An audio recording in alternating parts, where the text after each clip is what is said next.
Hello and welcome to How to Play Tetherball, presented by GatherTogetherGames.com.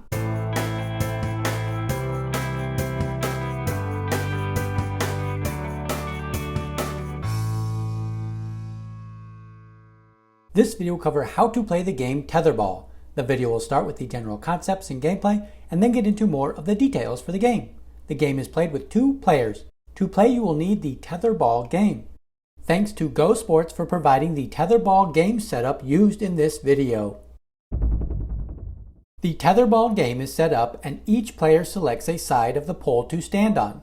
When playing, players must stay on their half of the playing area.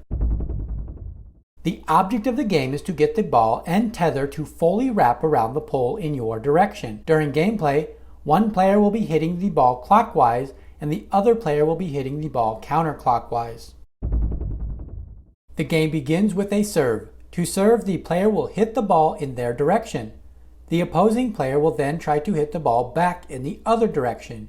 If a player misses a hit, the opposing player can hit the ball again when it wraps back around to their side. Players continue to hit the ball back and forth, trying to overtake their opponent.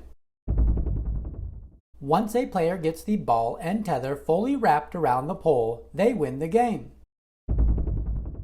A violation occurs when a player catches or palms the ball when trying to make a hit, crosses onto the opponent's side of the playing area, makes a double hit without letting the ball wrap around the pole, or uses something other than hands or arms to hit the ball. When a violation occurs, the ball position is returned to the position it was in before the violation, and the other player will serve to resume play.